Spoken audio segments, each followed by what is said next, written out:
Hi, everyone. And in 2 weeks' time, I, along with thousands of other people, will be heading to Paris for COP21. What an opportunity to reverse some of the trends that we've seen over the past decades in climate change. And I think also with all our minds and our hearts fixed on Paris, what an opportunity also to be reminded of the fragility of life and to act in a way that we've never done before on climate change. Let's see what happens in a couple of weeks from now. But I have the great pleasure to introduce you to my delegate, Aushim Merchant, who was born in Thailand, and then he was schooled in India, then he went to university in Australia. So he's very much the quintessential Asian. Also through, aren't you? Yes. Yes, you are. That's right. And he's also part of this volunteer group that goes to different ASEAN countries. So they go there and they look at the different environmental projects. And he says through that experiences, he's been informed very much that NGOs really do have an impact on community. Well, he's not from an NGO himself. He has a background in private sector. His company, what they do is that they turn landfill waste into petroleum. He's also just set up his own foundation called Mintra, which, as many of you know, is a girl's name. So I asked him why he chose the name Mintra, and I thought it would be something very Muhammad Yunus-esque, where he'll say something very powerful about, empowering the women of his country, but no, he said it was 2 syllables, easy to remember, and it looks good on paper.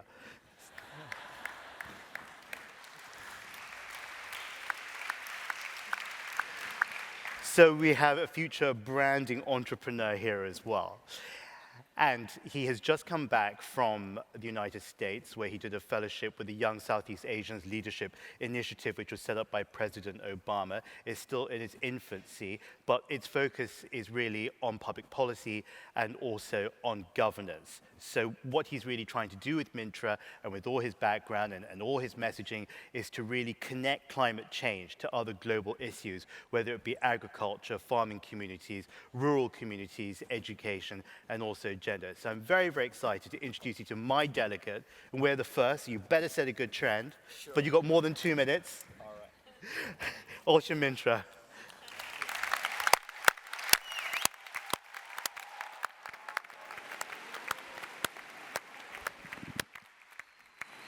Thank you, everyone. Thank you. Wow, it really feels so unreal right now. Distinguished councillors, thank you for the introduction, James. It meant a lot. Distinguished speakers, and my esteemed colleagues from all across the globe. Sawadee Krap, and a very warm welcome from me and my Thai colleagues out here to Thailand.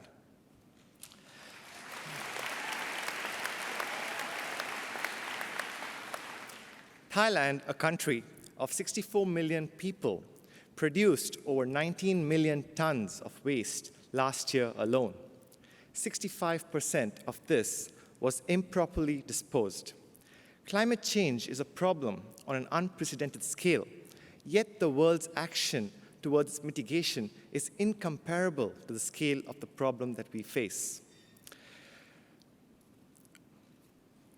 And for those who still question the reality of climate change, please look around once more. The extended droughts that we see, the floods, the drastic weather changes, this is all happening all across the globe right now, even while we are gathered here today. During my internship, I happened to visit a landfill site. I was shocked to see that our consumer-driven culture looks like this huge mountain of waste. What was even more shocking was to see young kids scavenging for whatever little they could find to earn their daily bread and butter. How can we turn a blind eye to such an injustice in the 21st century?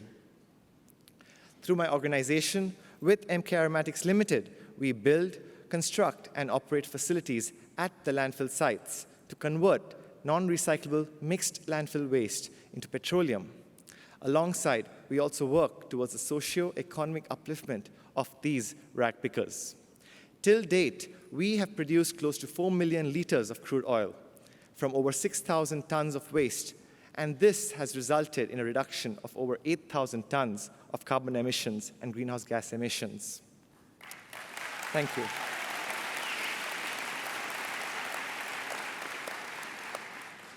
Additionally, the organic waste that comes to us is converted to compost and given back to the farmers so that they may reduce their dependence on fertilizer.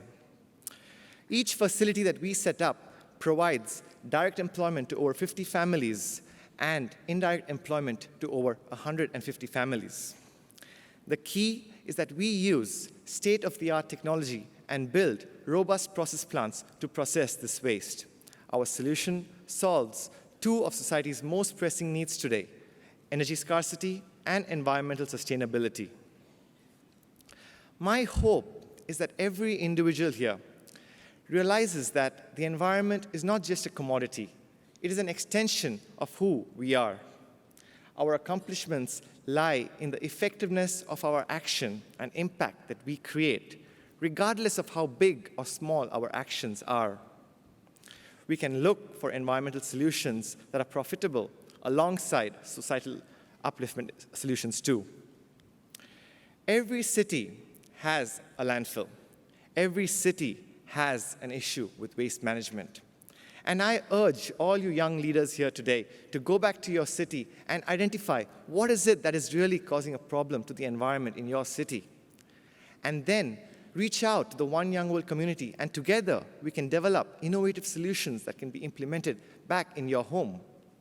Through cooperation, collaboration, and communication, we can all create and move towards a zero-waste future. Should you ever second-guess the importance of our environment, try to count the money that you make while holding your breath. Thank you very much. Thank you.